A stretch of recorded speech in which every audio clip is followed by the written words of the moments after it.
Mutyamba mbwa Mutyamba.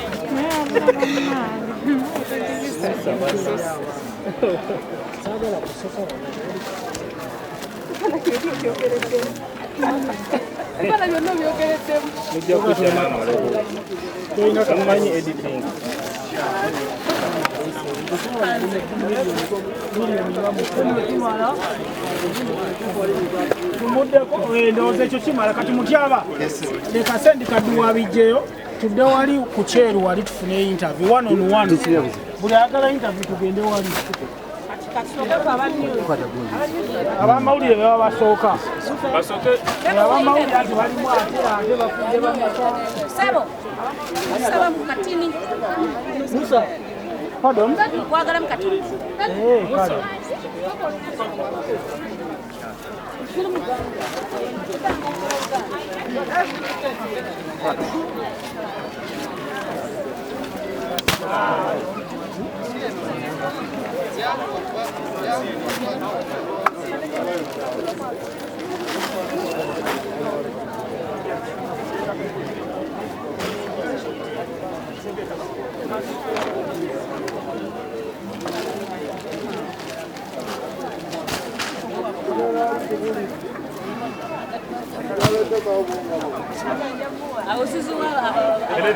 Elena, follow up. Yeah.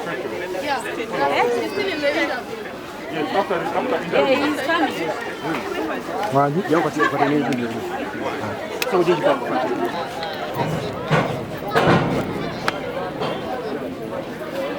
Masa after ni.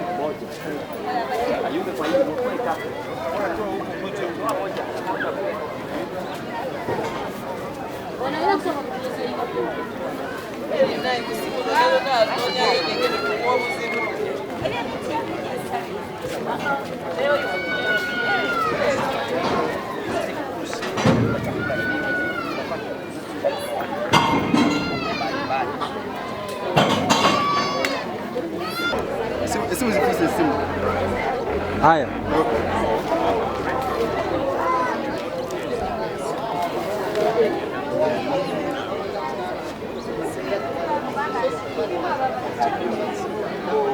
Hello. Friend and nature. Kaso ambayo kuna. Ya banyinga ina. Olunaku olwaleero tuli eno. Olwaleero tuli eno Kiteezi. Promota n'omuyimbi we, Muyimbi Fred Mutyamba, tuzze gabira ku bantu ebintu. Baafuna obuzibu obw'amataba, obw'okubumbuluka kwa kasasiro. So bwekimulanga bwe bazze, management y'omuyimbi nga Fred Mutyamba, tusaba tujje tuddizeeko abawagizi baffe, abawagizi ba Fred, mu mbeera eno mwe bayita. Bintu ki bye mubeetikidde olunaku olwaleero? Tubeetikidde obusawo bw'obulunga ne sabbuuni. Ne vidiyo zizo.